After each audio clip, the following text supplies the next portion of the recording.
शक्तियाँ मन बुद्धि संस्कार, मैं आत्मा हूँ, मैं आत्मा हूँ, मैं आत्मा हूँ। ज्योति से घर में है प्रकाश, जहाँ नहीं धरती आकाश, ज्योति सागर का प्रकाश हूँ, मैं आत्मा हूँ, मैं आत्मा हूँ, मैं आत्मा हूँ। मुझ में भरा है ज्ञान भंडार, आदि मध्य और अंत का सार, ज्ञान के सागर का पैगाम हूँ, मैं आत्मा हूँ, मैं आत्मा हूँ, मैं आत्मा हूँ।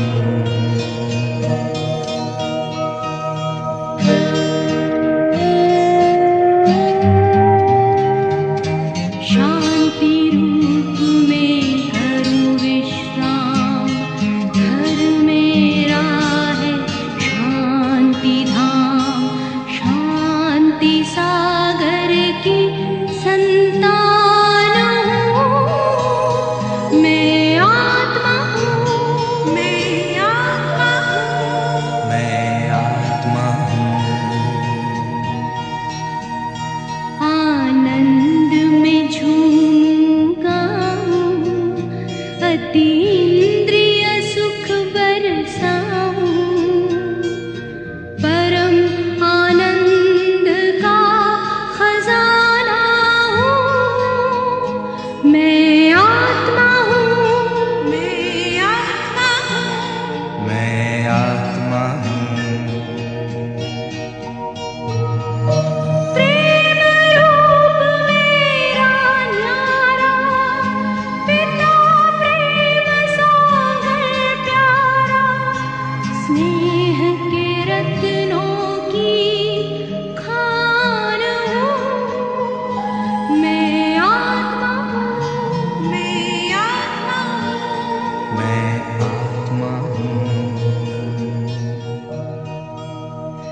पवित्रता में मैं सरताज, मेरे घर में पावन राज, पावन पिता की मैं आन हूँ, मैं आत्मा हूँ, मैं आत्मा हूँ, मैं आत्मा हूँ।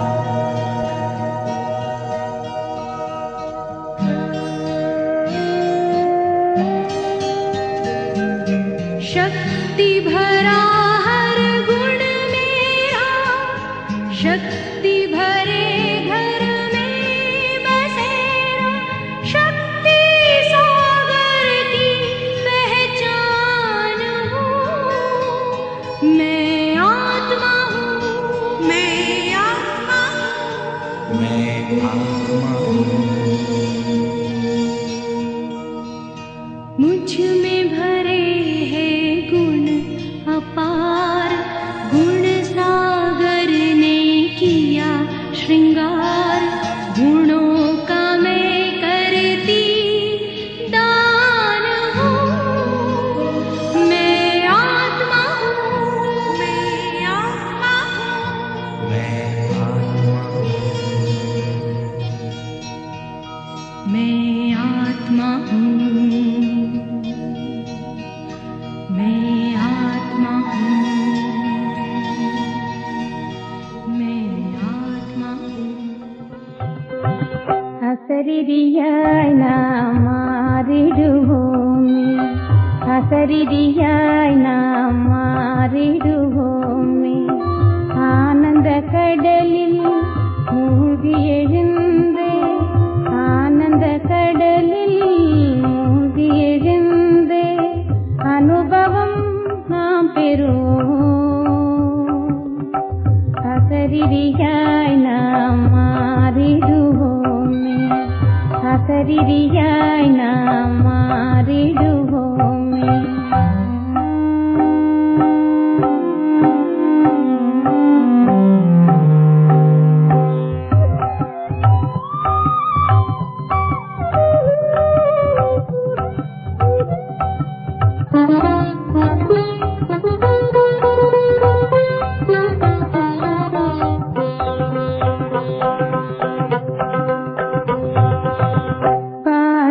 தேசத்தில் பகவான் வந்தார், பாரத தேசத்தில் பகவான் வந்தார்.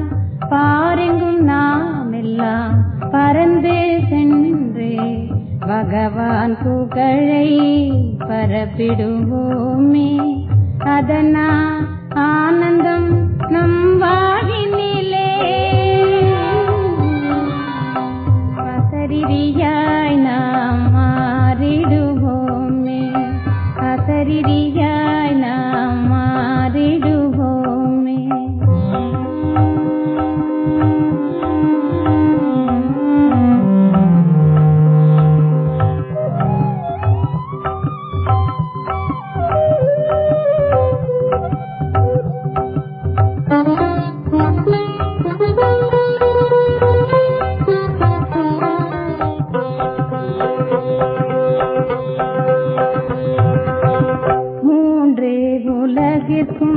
தலைவரானா, மூன்றே உலகிற்கும் தலைவரானா.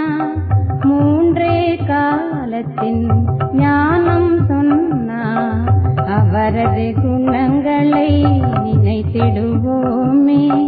அதனால் ஆனந்தம் நம் வாழ்வினிலே. அசரியாய் நாம் மாறிடுவோமே, அசரியாய் நாம் மாறிடுவோமே.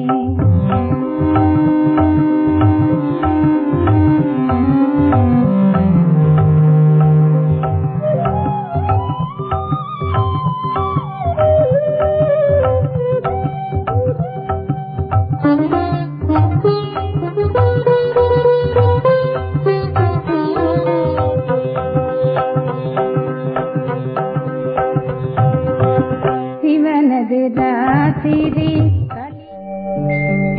ஓம் சாந்தி சாந்தி, ஓம் சாந்தி शांति।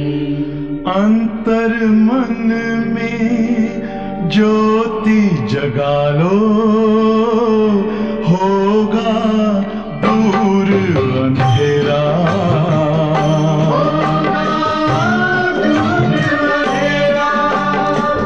शिव का कर लो ध्यान, आ रहा पावन पुण्य सवेरा।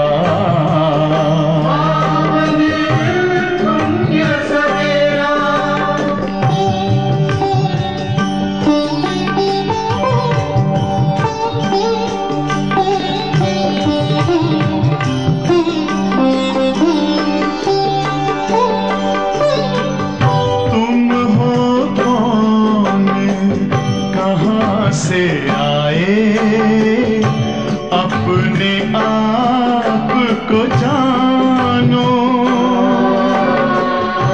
राजयोग के द्वारा अपना परम पिता पहचानो। इसी राजपथ पर चलकर तुम पालो अपना बसेरा।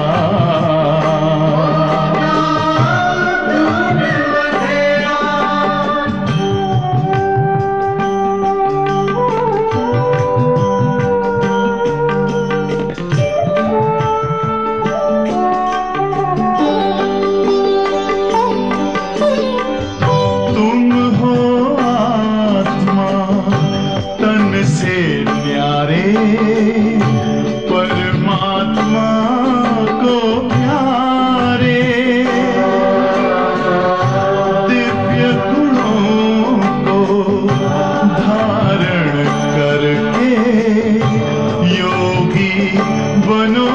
दुलारे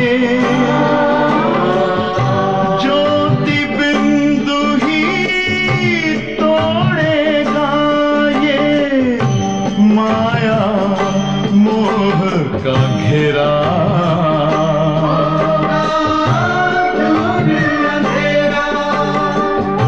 अंतर मन में ज्योति जगा लो, होगा दूर अंधेरा।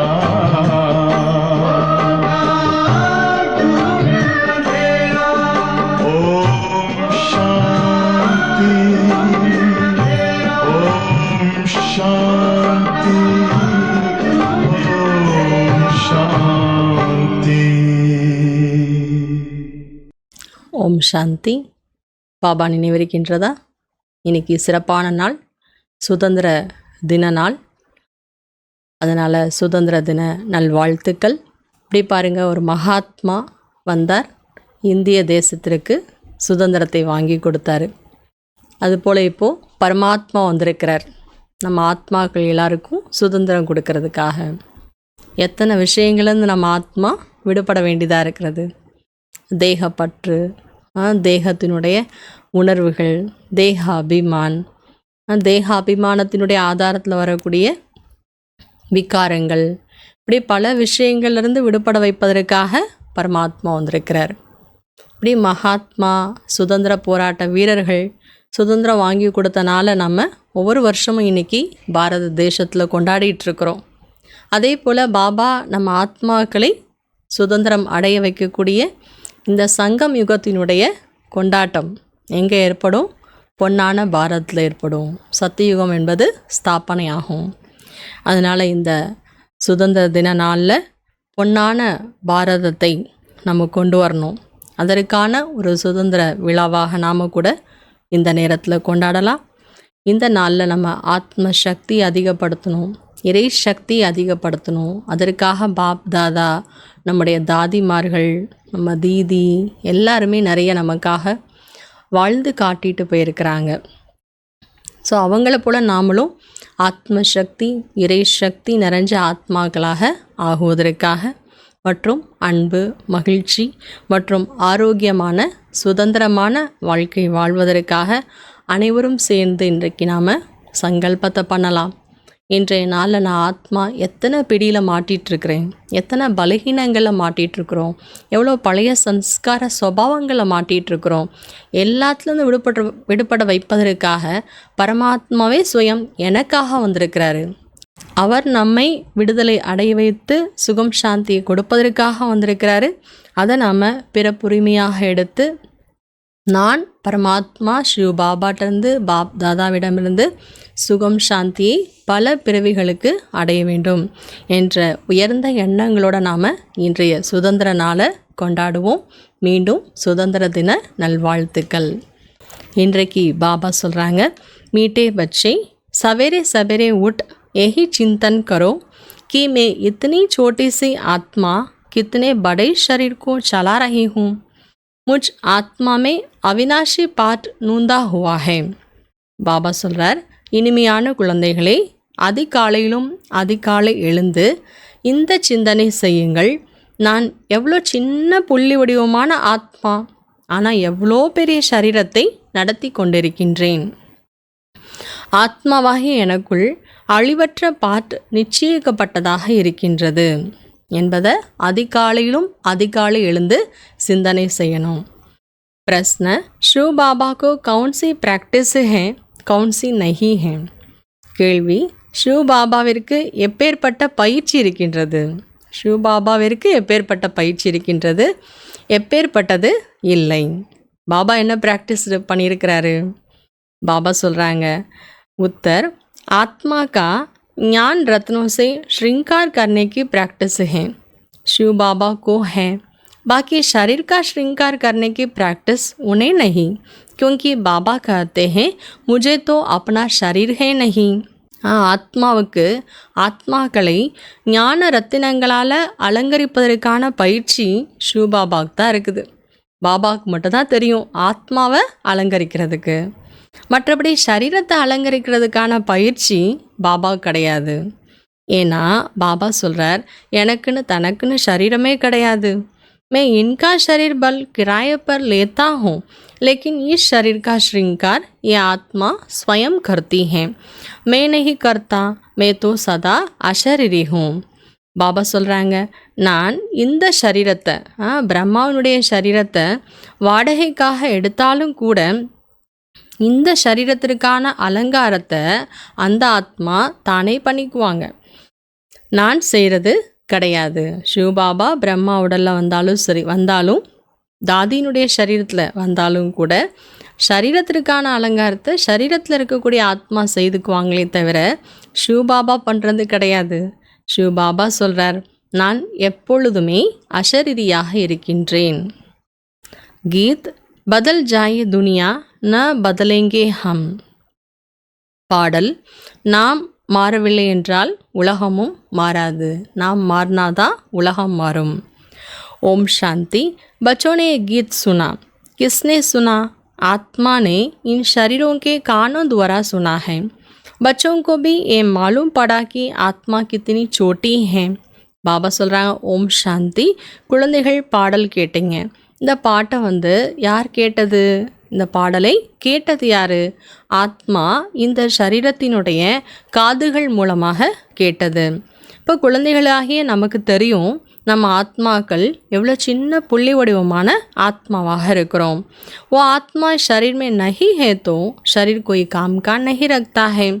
ஒருவேளை அந்த சின்ன புள்ளி வடிவமான கண்ணால் பார்க்க முடியாத ஆத்மா இந்த சரீரத்தில் இல்லை அப்படின்னா இந்த சரீரம் எந்த வேலைக்கும் ஆகாது. कितनी छोटी आत्मा के आधार पर ये कितना बड़ा शरीर चलता है. दुनिया में किसको भी पता नहीं है कि आत्मा क्या चीज़ें हैं जो इस रथ पर विराजमान होती हैं. பாபா சொல்கிறார், இவ்வளோ சின்ன ஆத்மாவனுடைய ஆதாரத்தில் எவ்வளோ பெரிய சரீரம் என்பது இயக்கிட்டுருக்கிறது. உலகத்தில் இருக்கக்கூடிய யாருக்குமே தெரியாது ஆத்மானா என்ன, ஆத்மா இந்த ரதத்தில் எவ்வாறு வீற்றிருக்கின்றது என்பது யாருக்கும் தெரியாது. अकाल मूर्त आत्मा का ये तख्त है, बच्चों को भी एक ज्ञान मिलता है, कितना रमणीक रहस्य युक्त है. அழிவற்ற ஆத்மாவனுடைய சிம்மாசனம் அக்கால் தக்து. அப்போது அழிவற்ற ஆத்மா சிம்மாசனத்தில் அமர்ந்திருக்கிறது, இந்த சரீரத்தில் சிம்மாசனத்தில் அமர்ந்திருக்கின்றது. குழந்தைகளுக்கு கூட பாபா இந்த ஞானத்தை கொடுத்துட்டார். எவ்வளோ ரமணிகரமான ஞானம், எவ்வளோ ரகசியங்கள் இருக்குது ஆத்மாங்கிற விஷயத்தில். जब कोई ऐसा रहस्य युक्त बात सुनी जाती है तो चिंतन चलता है. तुम बच्चों को भी यही चिंतन चलता है, इतनी छोटी सी आत्मा है इतनी बड़ी शरीर में, आत्मा में 84 जन्म का पाठ नूंदा हुआ है. பாபா சொல்கிறாங்க, அப்போது ரகசியமான ஒரு விஷயத்தை நம்ம கேட்டோம், ரகசியயுக்தான விஷயங்களை கேட்டால் அதை பற்றி நம்ம சிந்தனை பண்ணுவோம் இல்லையா? அதே போல் குழந்தைகள் கூட சிந்தனை இருக்கணும். எவ்வளோ சின்ன புள்ளி வடிவமான ஆத்மா இவ்வளோ பெரிய சரீரத்தில் இருக்கிறது. ஆத்மாவில் 84 ஜென்மத்திற்கான பாட் நிச்சயிக்கப்பட்டதாக இருக்கிறது. शरीर तो विनाश हो जाता है, बाकी आत्मा रखती है, ये बड़ी विचार की बातें हैं. பாபா சொல்கிறாங்க, சரீரம் அழியக்கூடியது, ஆனால் ஆத்மா என்பது இருக்கக்கூடியது. சரீரம் அழிஞ்சு போயிடும். ஒவ்வொரு பிறவிகளும் நம்ம யூஸ் பண்ணக்கூடிய சரீரம் என்பது அழிந்துவிடும். பாபா சொல்ல ரொம்ப ஆழமாக சிந்திப்பதற்கான விஷயம். ஆத்மா அழிகிறது கிடையாது, ஆனால் சரீரம் ஒவ்வொரு பிறவிகளுக்கும் அழிஞ்சு போயிடும். நமக்கு அடுத்த ஜென்மா புதுசாக கிடைக்கும். सवेरे उठकर ये ख्याल करना चाहिए, बच्चों को स्मृति आई है कि आत्मा कितनी छोटी है, उनको अविनाशी पाठ मिला हुआ है. அதிகாலை எழுந்து சிந்தனை பண்ணணும். அதிகாலை எழுந்து ஆத்ம சிந்தனை நாம் செய்யணும். இப்போ குழந்தைகளுக்கு ஞாபகம் இருக்குது, பாபா ஞாபகப்படுத்திட்டார் நமக்கு. நம்ம ஆத்மா எவ்வளோ சின்ன புள்ளி வடிவமான ஆத்மா, ஆத்மாவுக்குள்ளே எவ்வளோ அழிவற்ற பாட்டு என்பது ஆத்மாவும் கிடச்சிருக்கிறது. மே ஆத்மா கித்தனி वंडरफुल हूँ, ये नया ज्ञान है जो दुनिया में किसको भी नहीं. ஆத்மா எவ்வளோ அதிசயமானதாக இருக்கிறது. இந்த ஞானம் நமக்கு புதுமையான ஞானம். உலகத்தில் யாருக்குமே இதை பற்றி தெரியாது. பாபா வந்து தான் நமக்கு சொல்லி கொடுக்குறாரு. இப்போ நம்ம எவ்வளோ அதை பற்றி சிந்தனை பண்ணோம். பரமாத்மாவே வந்து நம்மை பற்றி ஒரு ஞானத்தை கொடுக்குறாருன்னா அப்போ நம்ம எவ்வளோ சிந்திக்கிறதுக்கான விஷயம். ஹம் கித்தனி छोटे से आत्मा कैसे पाठ बजाती है, शरीर 5 तत्वों का बनता है. பாருங்க, நம்ம ஆத்மா எவ்வளோ சின்ன புள்ளி வடிவமான ஆத்மா, ஆனால் எப்பேற்பட்ட பாட்டெல்லாம் ப்ளே பண்ணியிருக்கிறோம். இப்போ சரீரம் என்பது 5 தத்துவங்களால் ஆக்கப்பட்டது. பாபாக்கோ थोड़ी ही मालूम पड़ता है शिव बाबा की आत्मा कैसे आती जाती है. பாபாவுக்கு முதல் தெரியும் இல்லையா? இப்படி பாருங்க, சிவ் பாபாவுடைய ஆத்மா எப்படி வந்துட்டு போயிட்டுருக்கிறாரு. ஐசே பி நீ சதை இஸ்மே ரக்தே ஹே. சிவ் பாபா எப்பொழுதுமே இந்த சரீரத்தில் இருப்பார் என்பது கிடையாது. ஏன்னா பிரம்மாவனுடைய உடலை சிவ் பாபா என்ன பண்ணியிருக்கிறாரு, வாடகைக்கு தானே எடுத்திருக்கிறாரு. அதனால் அவர் என்ன பண்ணிகிட்டே இருப்பார், வந்துட்டு போயிட்டு இருப்பாரு. ஆனால் சதா அந்த உடலில் இருப்பது கிடையாது. தோ எஹி சிந்தன் கர்னாகை. அப்போ நாம் இதை பற்றியும் சிந்தனை பண்ணணும். நாம் ஆத்மாக்கள் எப்படி சரீரத்தில் வர்றோம், எப்படி பாட்டு ப்ளே பண்ணுறோம், அதே போல் சிவ் பாபா கூட ஆத்மா தான், ஆனால் அவரும் எப்படி வந்துட்டு போயிட்டுருக்கிறார், இதை நாம் சிந்தனை பண்ணணும். तुम बच्चों को बाबा ऐसा ज्ञान देते हैं जो कभी कोई को मिल न सके. तुम जानते हो बरोबर ये ज्ञान इनकी आत्मा में नहीं था. பாருங்க, குழந்தைகளாகி நமக்கு பாபா எப்பேற்பட்ட ஞானத்தை கொடுக்குறார். எப்பொழுதுமே இந்த ஞானம் என்பது நமக்கு கிடைக்கவே முடியாது. நாம் இப்போ தெரிஞ்சிட்ருக்குறோம், பிரம்மாட்ட கூட இந்த ஞானம் முதல்ல கிடையாது. और सत्संगों में ऐसे ऐसे बातों पर कोई का ख्याल नहीं रखता है. आत्मा और परमात्मा का रिंजक भी ज्ञान नहीं है. பாபா சொல்கிறார், இன்னும் நம்ம தெரிஞ்சுக்கணும், மற்ற எந்த சத்சங்கங்களையும் இந்த மாதிரி விஷயங்களை பற்றி சிந்திக்கிறது கூட கிடையாது. ஆத்மா மற்றும் பரமாத்மாவினுடைய ஞானம் துளி கூட இல்லை. कोई भी साधु सन्यासी आदि ये थोड़ी ही समझते हैं कि हम आत्मा शरीर द्वारा इनको मंत्र देते हैं, आत्मा शरीर द्वारा शास्त्र पढ़ते हैं. एक भी मनुष्य मात्र आत्मा अभिमानी नहीं है. பாபா சொல்கிறாங்க, யாராவது சாது சன்னியாசிகள் அவங்களாம் புரிஞ்சுக்கிட்டா இருக்கிறாங்க, நான் ஆத்மா இந்த சரீரத்தின் மூலமாக இவங்களுக்கு மந்திரத்தை சொல்கிறேன், நான் ஆத்மா இந்த சரீரத்தின் மூலமாக சாஸ்திரங்கள் படிக்கிறேன்.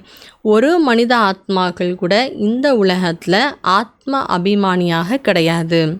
ஆத்மா கா ஞான் கோய் கோ ஹே நஹி, तो फिर बाबा का ज्ञान कैसे होगा.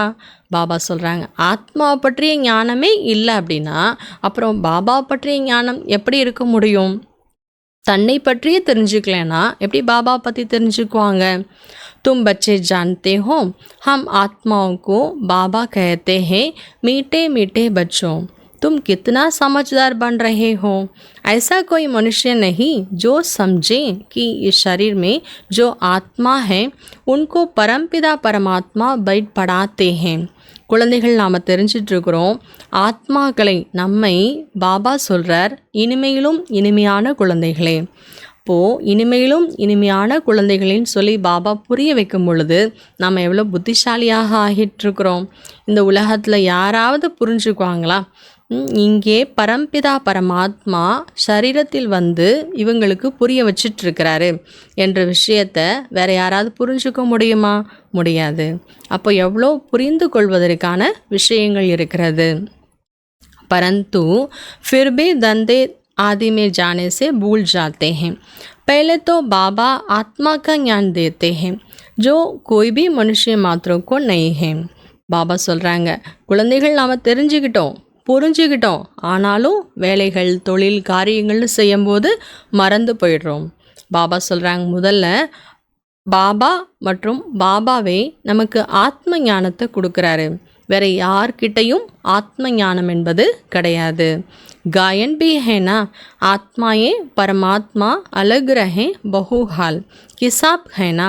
तुम बच्चे जानते हो आत्मा ही बोलती है शरीर द्वारा. பாபா சொல்கிறாங்க, சொல்லப்பட்டிருக்கு, பாடப்பட்டிருக்கிறது, ஆத்மா பரமாத்மா நீண்ட காலமாக பிரிந்திருந்தது என்று சொல்லியிருக்கிறாங்க. அப்போ அந்த நீண்ட காலம் அப்படின்னா எவ்வளோ காலம்னு ஒரு கணக்கு இருக்கும் இல்லையா? அதுவும் நாம் தெரிஞ்சிட்ருக்குறோம். நம்ம இன்னும் தெரிஞ்சிட்ருக்குறோம், நம்ம ஆத்மாக்கள் தான் ஷரீரத்தின் மூலமாக பேசி கொண்டிருக்கின்றோம். ஆத்மா ही शरीर द्वारा अच्छे व बुरे काम करती हैं. बाबा आकर आत्माओं को कितना गुलगुल बनाते हैं. நாம் இன்னும் தெரிஞ்சிட்ருக்குறோம், நம்ம ஆத்மாக்கள் ஷரீரத்தின் மூலமாக நல்லது மற்றும் கெட்ட காரியங்கள் செய்கிறதும் ஆத்மா தான் சரீரம் மூலமாக செய்கிறது. பாபா ஆத்மாக்களை எவ்வளோ மலர்களாக ஆக்கிட்டுருக்கிறாரு. पहले पहले तो बाबा कहते हैं सवेरे सवेरे उठकर यही प्रैक्टिस व ख्याल करो. பாபா சொல்கிறாங்க, அதிகாலையிலும் அதிகாலை எழுந்து ப்ராக்டிஸ் பண்ணுங்க, சிந்தனை பண்ணுங்க. कि ஆத்மா क्या है, ஆத்மானா என்ன. அதிகாலையில் எழுந்து இந்த சிந்தனை பண்ணும். பாபா முரளியினுடைய ஆரம்பத்துலேருந்து சொல்லிகிட்ருக்கிறார். ஃபுல் பாபா முதல் பாடத்தை தெளிவாக எடுத்துகிட்ருக்கிறார். ஆத்மானா என்ன. जो इस शरीर द्वारा सुनती हैं, ஆத்மா இந்த சரீரத்தின் மூலமாக கேட்டுக்கொண்டிருக்கிறது. आत्मा का बाबा परमपिता परमात्मा है, जिसको पतित पावन ज्ञान का सागर कहते हैं. ஆத்மா உன்னுடைய தந்தை பரம்பிதா பரமாத்மா, அவரைத்தான் பதித்த பாவனன் ஞான கடல்னு சொல்கிறோம். फिर कोई मनुष्यों को सुख का सागर शांति का सागर कैसे कह सकते हैं. அப்போது பரமாத்மா பதித்த பாவனன் அவரை சொல்லும் பொழுது வேறு எந்த மனிதர்களையாவது சுகம் கடல் சாந்தி கடல்னு எப்படி சொல்லலாம். क्या लक्ष्मी नारायण को कहेंगे सदैव पवित्रता का सागर. नहीं, एक बाप ही सदैव पवित्रता का सागर है. என்ன லக்ஷ்மி நாராயணனை போய் நம்ம சொல்ல முடியுமா பவித்திரதாவினுடைய கடல்னு? சொல்லவே முடியாது. ஒரு பாபா மட்டும்தான் எப்பொழுதுமே பவித்திரதாவினுடைய கடலாக இருக்கிறாரு. मनुष्य तो सिर्फ भक्ति मार्ग के शास्त्रों का बैठ वर्णन करते हैं, प्रैक्टिकल अनुभव नहीं है. பாபா சொல்கிறார், மனிதர்கள் பக்தி மார்க்கத்தினுடைய சாஸ்திரங்களை உட்காந்து என்ன பண்ணிகிட்டே இருக்காங்களாம், வர்ணனை பண்ணிக்கிட்டே இருக்காங்க, சொல்லிக்கிட்டே இருக்காங்க. ஆனால் அவங்கள்ட்ட நடைமுறை அனுபவம் என்பது கிடையாது. ऐसे नहीं समझेंगे हम आत्मा इस शरीर से बाबा की महिमा करते हैं, वो हमारा बहुत मीठा बाबा है, वही सुख देने वाला है. பாபா சொல்கிறாரு, யாரெல்லாம் அப்படி பக்தி மார்க்கத்தில் வர்ணனை பண்ணக்கூடியவங்க அவங்க என்ன புரிஞ்சிட்ருப்பாங்களா, நான் ஆத்மா சரீரத்தின் மூலமாக பாபாவுனுடைய புகழ் பாடிட்டுருக்கிறேன் அப்படிலாம் புரிஞ்சுக்க மாட்டாங்க. அவங்களுடைய வேலை என்ன, சாஸ்திரங்களை ரிப்பீட் பண்ணுறது, வர்ணனை பண்ணுறது தான் பண்ணிகிட்ருப்பாங்க. அவர் நம்முடைய இனிமையாக தந்தையாக இருக்கிறாரு. அவர் நமக்கு எப்பொழுதுமே சுகம் கொடுக்கக்கூடியவராக இருக்கிறாரு. பாபா कहते हैं, हे आत्माएं आप मेरी मत पर चलो. ये अविनाशी आत्मा को अविनाशी बाबा द्वारा अविनाशी मत मिलती हैं. பாபா சொல்கிறார், ஹே ஆத்மாக்களே, இப்பொழுது என்னுடைய வழிப்படி நடங்க. அழிவற்ற ஆத்மாவிற்கு அழிவற்ற தந்தையின் மூலமாக அழிவற்ற வழி என்பது கிடைத்திருக்கிறது. எதெல்லாம் அழிவற்றது? ஆத்மா அழிவற்றது. ஆத்மாவுக்கு தந்தை அழிவற்றவர், அவர் காட்டக்கூடிய வழியும் அழிவற்றது, அதாவது நிரந்தரமானது. वो विनाशी शरीरदारियों को विनाश शरीरदारियों को ही मत मिलती है. सत्य में तुम यहाँ की प्रारब्ध पाते हो, वहाँ कभी उल्टी मत मिलती ही नहीं. பாபா சொல்கிறாங்க, அழியக்கூடிய சரீரதாரிகளுக்கு கிடைக்கக்கூடிய வழிமுறைகளும் அழியக்கூடியதாக இருக்கிறது. சத்தியுகத்தில் நாம் இங்கே செய்யக்கூடிய பயிற்சி இதனுடைய பலன்தான் நமக்கு அங்கே கிடைக்குது. சத்தியுகத்தில் ஒருபோதும் யாருக்கும் தலைகீழான கெட்ட வழிகள் என்பது யாருக்கும் கிடைக்கிறதே கிடையாது. அபிக்கு ஸ்ரீமத் ஹி அவினாஷி பன் ஜாத்தி ஹே. அப்போது பாபா காட்டக்கூடிய ஸ்ரீமத் என்பது அழிவற்றதாக எப்படி ஆயிடுது? இப்போது நமக்கு என்ன பாபா ஸ்ரீமத் கொடுக்குறாரோ அது நமக்கு நிரந்தரமானதாக அழிவற்றதாக ஆயிடுதுன்னா, அரை கல்பத்திற்கு பாபா இப்போ எந்த வழிகாட்டி நமக்குள்ளே என்ன ஒரு பழக்க வழக்கங்கள் சம்ஸ்காரங்கள் ஆத்மாவில் பதிவாகுதோ அதன்படி தான் நம்முடைய அரை கல்ப வாழ்க்கை இருக்கும். இப்போது அந்த ஸ்ரீமத் படி நம்ம நடக்கிறதுக்கு முயற்சி பண்ணுறோம். முயற்சி செய்து செய்து நமக்கு அது பழக்கமாயிடுச்சுன்னா என்ன ஆகிடும்? ஆத்மாவில் பதிவாயிடும். ஆத்மாவில் பதிவாயிடுச்சுன்னா அந்த பதிவுகளுடைய ஆதாரத்தில் தான் நம்முடைய வாழ்க்கை இருக்குது. நான் பாபா சொல்கிறார், ஸ்ரீமத் அழிவற்றதாக ஆகிடுது. ஏ நயா ஞான் ஹே कितनी बुद्धि चाहिए इसको ग्रहण करने की और एक्ट में आना चाहिए. பாபா சொல்லலாம், இது புதுமையான ஞானம், இது வரைக்கும் இந்த கல்பத்தில் யாருமே சொல்லாத ஞானம், எந்த சாஸ்திரங்களையும் படிக்காத ஞானம். அப்போ இந்த புதுமையான ஞானத்தை புரிஞ்சுக்கிறதுக்கு கிரகன், அதாவது நாம் ஏற்றுக்கிறதுக்கு எவ்வளோ புத்தி நமக்கு வேணும், நம்ம நடைமுறைப்படுத்தணும் இல்லையா. जिन्होंने शुरू से बहुत भक्ति की होगी वही अच्छी रिद्धि धारण कर सकेंगे. ये समझना चाहिए. अगर हमारे बुद्धि में ठीक रिद्धि धारणा नहीं होती है तो जरूर शुरू से हमने भक्ति नहीं की है. பாபா சொல்கிறாங்க, யாரெல்லாம் அதிகமான பக்தி ஆரம்பத்திலேருந்து செய்திருக்கிறாங்களோ, ஆரம்பத்திலேருந்து நல்ல தீவிரமான பக்தி செய்த ஆத்மாக்கள் அவங்க நல்ல முறையில் ஞானத்தை கடைபிடிப்பாங்க. இப்போ நம்ம புரிஞ்சுக்கலாம், ஒருவேளை நம்மளால் புத்தினால் சரியான முறையில் ஞானத்தை தாரணா பண்ண முடியலை அப்படின்னா என்ன புரிஞ்சுக்கணும், நாம் ஆரம்பத்திலேருந்து பக்தி செய்யலை. बाबा कहते हैं कुछ भी नहीं समझते हो तो बाबा से पूछो, क्योंकि बाबा हैं अविनाशी सर्जन. उनको सुप्रीम सोल भी कहा जाता है. பாபா சொல்கிறார், ஏதாவது புரியலையா பாபாட்ட கேளுங்க, ஏன்னா பாபா அழிவற்ற வைத்தியராக இருக்கின்றார். அவரை தான் சுப்ரீம் சோல் பரம் ஆத்மான்னு சொல்லப்படுது. ஆத்மா பவித்ர பன்தி ஹே தோ உன்கி மகிமா ஹோத்தி ஹே. ஆத்மா தூய்மையாக ஆகிட்டிருக்கு அப்படின்னா அப்போ ஆத்மாவினுடைய புகழ் என்பது ஏற்படும். आत्मा की महिमा है तो शरीर की भी महिमा होती है. आत्मा तमो प्रधान है तो शरीर की भी महिमा नहीं है. इस समय तुम बच्चों को बहुत हुक्य बुद्धि मिलती है. பாபா சொல்கிறாங்க, ஆத்மாவும் புகழுக்குரியதாக இருக்குதுன்னா சரீரம் கூட நமக்கு புகழுக்குரியதாக மகிமைக்குரியதாக இருக்கும். ஒருவேளை ஆத்மா தமோ பிரதான நிலையில் இருக்குன்னா அப்போ சரீரத்திற்கு புகழ் இருக்காது. இந்த நேரத்தில் பாபா நம்ம குழந்தைங்களுக்கு எவ்வளோ ஆழமான புத்தியை நமக்கு கொடுத்துருக்கிறாரு. ஆத்மாவுக்கு ஹி மில்தி ஹே. ஏன்னா புத்தி எங்கே இருக்குது, ஆத்மாவில் தான் இருக்குது. இப்போ ஆத்மாவுக்கு கிடச்சிட்ருக்கிறது. ஆத்மாவுக்கு கித்தனா மீட்டா பண்ணா சாஹியே. நம்ம ஆத்மாக்கள் எவ்வளோ இனிமையானவங்களாக ஆகணும். சப்கோ சுக்கு தேனா ஹே. பாபா கித்தனா மீட்டா ஹே. ஆத்மாவுக்கு பி பஹுத் மீட்டா பனாத்தே ஹே. பாருங்க, எல்லாருக்கும் சுகம் கொடுக்கணும். பாபா பாருங்க எவ்வளோ ஸ்வீட்டாக இருக்கிறாரு, எவ்வளோ இனிமையானவராக இருக்கிறாரு. இப்போது ஆத்மாக்களையும் ரொம்ப இனிமையானவராக ஆக்கிட்டுருக்கிறார். எத்தனை ஆத்மாக்களை பாபா இனிமையான ஆத்மாவை ஆக்கணும். அப்போ இவ்வளோ பேரை இனிமை ஆக்கணும்னா அவர் எவ்வளோ ஸ்வீட்டாக இருக்கணும். ஆத்மா கோய் பி அகர்த்தவிய காரிய ந கரேன், ஏ ப்ராக்டிஸ் கர்னி ஹே. நம்ம ஆத்மாக்கள் எந்த கடமைக்கு புறம்பான காரியங்கள் செய்யக்கூடாது என்பதற்கும் நாம் ப்ராக்டிஸ் பண்ணணும். चेक करना है कि मेरे से कोई अकर्तव्य तो नहीं होता है. शिव बाबा कभी अकर्तव्य कार्य करेंगे नहीं. இப்போ செக் பண்ணி பாருங்க, என்னால் ஏதாவது கடமைக்கு புறம்பான காரியங்கள் ஏற்படவில்லை தானே என்று செக் பண்ணி பாருங்க. பாபா சொல்கிறார், ஷிவ் பாபா எப்போவாது அந்த காரியங்களுக்கு புறம்பான காரியங்கள் ஏதாவது செய்கிறாரா? விதிக்கு புறம்பான காரியங்கள் செய்கிறது கிடையாது. वो आते ही हैं उत्तम से उत्तम कल्याणकारी कार्य करने. शिव बाबा வந்திருக்கிறதே எதற்காக? உத்தமத்திலும் உத்தமமான கல்யாண்காரி நன்மைக்கான காரியங்கள் செய்வதற்காக தான் அவர் வந்திருக்கார். அதனால் அவர் எப்பொழுதுமே அக்கர்த்தவியம், விதிக்கு புறம்பான கடமைக்கு புறம்பான காரியங்கள்லாம் பாபா செய்கிறது கிடையாது. பாபா எதுக்காக வந்திருக்கிறார்? உயர்ந்திலும் உயர்ந்த நன்மைக்கான காரியங்களை செய்வதற்காக வந்திருக்கிறாரு. சப்கோ சத்கதி தேத்தே ஹே. அனைவருக்கும் சத்கதி கொடுக்கின்றார். तो जो बाबा कर्तव्य करते हैं बच्चों को भी ऐसा कर्तव्य करना चाहिए. அப்போது பாபா எந்த மாதிரி செயல்கள் செய்கிறாரு, அவர் எந்த மாதிரி கடமைகளே செய்துட்ருக்கிறாரு, அதே போல் தான் குழந்தைகள் கூட கடமைகள் செய்யணும். ये भी समझाया है, जिसने शुरू से लेकर बहुत भक्ति की है उनकी बुद्धि में ही ये ज्ञान ठहरेगा.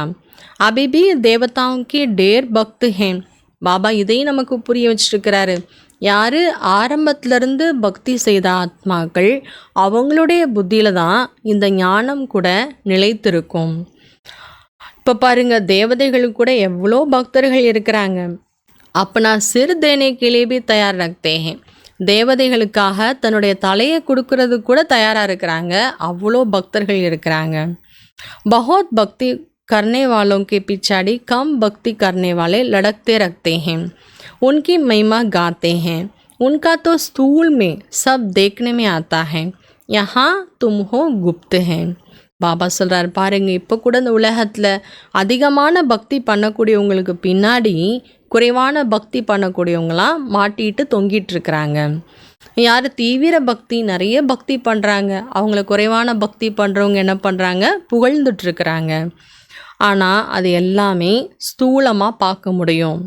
ஆனால் இங்கே நாம் எல்லாமே குப்தமானதாக இருக்கிறது. तुम्हारी बुद्धि में सृष्टि के आदि मध्य अंत का सारा ज्ञान है. ये भी बच्चों को मालूम है. बाबा हमको पढ़ाने आए हैं. நம்முடைய புத்தியில் சிருஷ்டியினுடைய ஆதி மத்திய அந்துக்கான முழுமையான ஞானம் இருக்கிறது. இப்போ குழந்தைகளுக்கு நாம் தெரிஞ்சிட்ருக்குறோம், பாபா நமக்கு கற்றுக் கொடுப்பதற்காக வந்திருக்கிறார், படிப்பு சொல்லிக் கொடுப்பதற்காக வந்திருக்கிறார். अब फिर हम घर जाएंगे जहाँ सब आत्माएं आती हैं वो हमारा घर है. நாம் அப்புறம் படித்து முடிச்சுட்டு என்ன ஆகிடுவோம், வீட்டுக்கு போயிடுவோம்.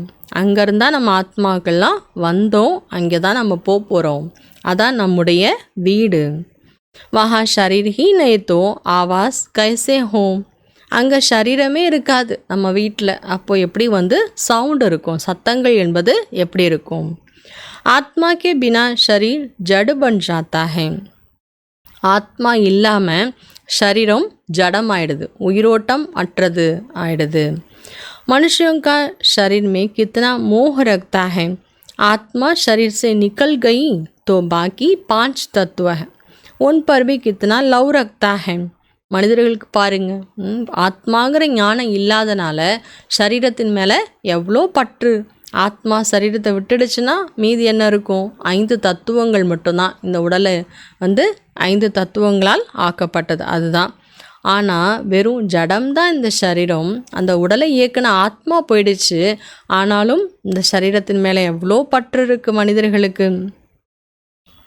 स्त्री पति की चिता पर चढ़ने के लिए तैयार हो जाते हैं. कितना मोह रखता है शरीर में. அவ பாருங்கள், ஒரு மனைவி தன்னுடைய கணவனுடைய சிதையிலேயே போகிறதுக்கு சேர்ந்து தானும் சாக போகிறதுக்கு ரெடியாக இருக்காங்க. அந்த காலத்தில் இருந்துலே உடன்கட்டை ஏறுவது. கணவன் இறந்து போயிட்டா மனைவியும் சேர்ந்து என்ன ஆகிடணும், அந்த தீயில விழுந்து சரீரம் விட்டுறணும். அப்போது சரீரத்தின் மேலே எவ்வளோ அட்டாச்மெண்ட், பற்று இருக்கிறது. अभी तुम समझते हो नष्टो मोहा होना है. सारी दुनिया से ये शरीर तो खत्म होना है. ஆனால் நம்ம இப்போ புரிஞ்சிட்ருக்குறோம், பற்றை வென்ற ஆத்மா ஆகணும். முழு உலகத்தின் மீதும் இருக்கக்கூடிய பற்றையிலிருந்தும் நம்ம விடுபடணும். வெறும் சரீரத்தினுடைய பற்று மட்டும் கிடையாது, முழு உலகத்தின் மீது இருக்கக்கூடிய பற்றிலிருந்தும் விடுபடணும். ஏன்னா சரீரம் அழியக்கூடியதாக இருக்குது. तो उनसे मोह निकल जाना चाहिए, परंतु बहुत मोह रखता है. பாபா சொல்கிறார், இந்த சரீரம் அழியக்கூடியதாக இருக்குன்னா அழியக்கூடிய பொருளிலிருந்து பற்றை நீக்கிடணும் இல்லையா. ஏன் பாபா இதுக்காக சொல்கிறாரு, ஏன்னா பற்று இருக்குது, ஆனால் அது அழிஞ்சு போயிடுச்சுன்னா நம்ம குழந்தைங்களாம் என்ன பண்ணுவோம், துக்கி ஆகிடுவோம் இல்லையா. பாபா சொல்கிறார், நம்ம துக்கப்படக்கூடாதுங்கிறதுக்காக தான் பாபா புரிய வைக்கிறார். பற்றிலிருந்து விடுபடுங்க. ஏன்னா தெரிஞ்சு போயிடுச்சு நமக்கு, சரீரமும் அழியக்கூடியது, உலகமும் அழியக்கூடியது. அப்போ அதன் மேலே ஏன் நம்ம பற்று வச்சுக்கணும். ஆனாலும் ரொம்ப பற்று இருக்குன்ட்டார் பாபா. ब्राह्मणों को खिलाते हैं, याद करते हैं ना, फलाने का श्राद्ध है, अब ये थोड़ी ही खा सकते हैं. तुम बच्चों को तो अब इन बातों से अलग हो जाना चाहिए. பாபா சொல்கிறாரு, எப்படி பாருங்கள், சரீரம் விட்டவங்களுக்கு யாராக இறந்து போயிட்டாங்கன்னா பிராமணர்களை கூப்பிட்டு அவங்களுக்கு முன்னாடி படைக்கிறாங்க. அந்த ஆத்மா பிராமணர்கள் மூலமாக சாப்பிட்டுட்டு போகும் என்ற பழக்கம் இருக்குது. அப்போது என்ன சொல்லுவாங்க, இன்னார் இன்னாருக்காக படையல் வச்சுருக்குறாங்கன்னு சொல்லுவாங்க. ஆனால் அந்த ஆத்மா சாப்பிட முடியாது இல்லையா, சரீரம் கிடையாது. பாபா சொல்ற, குழந்தைகள் நீங்கள் இந்த விஷயத்தெலாம் போக வேண்டாம். ड्रामा में हर एक का अपना पार्ट बजाते हैं. इस समय तुमको ज्ञान है, इनको हमको नष्ट मोहा बनना है. நாடகத்தில் ஒவ்வொருத்தருக்கும் தனக்கென்று நடிப்பு இருக்கிறது. அவங்கவுங்க பாட்டை தான் அவங்கவுங்க ப்ளே பண்ணிகிட்ருக்குறாங்க. இந்த நேரத்தில் நம்மக்கிட்ட ஞானம் இருக்கிறது. இப்போ நாம் கூட என்ன ஆகணும், பற்றை வென்ற ஆத்மாவாக ஆகணும். मोहजित राजा की भी कहानी है ना, और कोई मोहजित राजा होता नहीं. இப்படி நம்ம கேள்விப்பட்டிருக்கோம் இல்லையா, பற்றை வென்ற ராஜாவினுடைய கதை கேட்டிருக்கிறோம். ஆனால் இப்போ யாராவது அந்த ராஜாக்கள், பற்றை வென்ற ராஜாக்கள் யாராவது இருக்காங்களா? பாபா சொல்ல ஒருத்தர் கூட கிடையாது. ஆனால் நிறைய கதைகள் இந்த மாதிரி உருவாக்கப்பட்டிருக்கிறது. वहाँ अकाल मृत्यु होती नहीं तो पूछने की बात नहीं रखती, ये समय तुमको मोहजित बनाते हैं. பாபா சொல்றார், சத்தியுகத்தில் அகால மரணமே ஏற்படாது. அதனால் அங்கே யாரெல்லாம் பற்றை வென்ற ராஜாக்கள்னு கேட்க வேண்டியதே கிடையாது. எல்லாருமே பற்றை வென்ற ஆத்மாக்கள் தான். ஆனால் இந்த நேரத்தில் பாபா குழந்தைகளை பற்றை வென்றவராக ஆக்கிட்டுருக்கிறாரு. ஸ்வர்கமே மோகஜித் ராஜாயந்தே, ஸ்வர்க்கத்தில் மோகத்தை வென்ற ஆத்மாக்கள் தான். ராஜாக்கள்லேருந்து பிரஜைகள்லேருந்து எல்லாருமே பற்றை வென்ற ஆத்மாக்கள் தான். யதா ராஜா ராணி ததா பிரஜா ஐசே ஹே, எப்படி ராஜா ராணிகள் இருப்பாங்களோ அப்படி தான் பிரஜைகள் கூட. ஓ है ही नष्ट मोहा की राजधानी, रावण राज्य में मोह होता है, वहाँ तो विकार होता नहीं, रावण राज्य ही नहीं. பாபா சொல்கிறாங்க, அந்த ராஜ்யமே பற்றை வென்ற ராஜதானி, ராஜ்யம். ராவண ராஜ்யத்தில் பற்று இருக்க தான் செய்யும். ஆனால் சத்தியுகத்தில் அங்கே விகாரங்கள் என்பதே கிடையாது. ராவண ராஜ்யம் என்பதே கிடையாது. ராவண ராஜ்யம் என்பது இங்கேயே முடிந்து போயிடுது. அது ராம் ராஜ்யம். ராம் ராஜ்யமே கியா ஹோத்தா ஹே குச் பி பத்தா நஹி. இன்றைக்கி மனிதர்கள் சொல்கிறாங்க ராம் ராஜ்யம்னு. ஆனால் ராம் ராஜ்யத்தில் என்ன நடக்கும், எப்படி இருக்கும் என்பதெல்லாம் எல்லாருக்கும் தெரியலை. सिवाय बाबा के और कोई ये बातें बता नहीं सकते. बाबा इस शरीर में होते भी देही अभिमानी हैं. பாபாவை தவிர வேறு யாராலையும் இந்த விஷயங்களை நமக்கு புரிய வைக்க முடியாது. இந்த விஷயங்களை ராம் ராஜ்யம்னா எப்படி இருக்கும், ராவண ராஜ்யம்னா எப்படி இருக்குங்கிறத பாபாவை தவிர வேறு யாரும் புரிய வைக்க முடியாது. பாபா இந்த சரீரத்தில் வந்தாலும் கூட தேஹி அபிமானியாக இருக்கிறாரு. लोन अथवा किराए पर मकान लेते हैं तो उसमें भी मोह रखता है. मकान को अच्छी रीति फर्निश करते हैं. इनको तो फर्निश करना नहीं है क्योंकि बाबा तो अशरीरी है ना. பாபா சொல்கிறாங்க, நம்ம கூட மனிதர்கள் என்ன பண்ணுறாங்க, கடனுக்கு லோனுக்கு இல்லை வாடகைக்குன்னு ஒரு வீடு வாங்கினா கூட அந்த வீட்டு மேலே கூட பற்று இருக்கும். ஏன் வீடுன்னு சொல்லுவோம். அந்த வீட்டை நல்லா டெக்கரேட் பண்ணணும், ஃபர்னிஷ் பண்ணணும், க்ளீனாக வச்சுக்கணும். பாபா சொல்கிற ஷிவ் பாபாவே பிரம்மா உடலை வாடகைக்கு தான் எடுத்துருக்கிறாரு. ஆனால் அதெல்லாம் பாபா என்ன பண்ணுறது இல்லையா, அந்த சரீரத்தில் என்னோடதுன்னு நினச்சிட்டு அதெல்லாம் அலங்காரம் பண்ணுறதெல்லாம் டெக்கரேட் பண்ணுறதெல்லாம் கிடையாது. ஏன்னா ஷிவ் பாபா யார் வந்திருக்கிறவர் எப்பேற்பட்டவர், அஷரீரி இல்லையா. இன்கு கோய் பி ஸ்ரிங்கார் ஆதி கர்ணைக்கு ப்ராக்டிஸ்க்கு நகி. அவர் என்ன பண்ணுவார், அவருக்கு சரீரத்தை அலங்கரிக்கிறதுக்கான பழக்கமே கிடையாது. அதனால் பிரம்மா உடலில் வந்துட்டு போகிறது மட்டும்தான் வேறு வேலையை தவிர மற்றபடி அந்த உடலை வாடகைக்காக எடுத்துருக்கோங்கிறதுக்காக அந்த சரீரத்தை அலங்காரம் பண்ணுறதுக்கான வேலையெல்லாம் கிடையாது. ஏன்னா அவருக்கு ப்ராக்டிஸே இல்லை. इनको तो अविनाशी ज्ञान रत्नों से बच्चों को श्रृंगार करने की ही प्रैक्टिस है.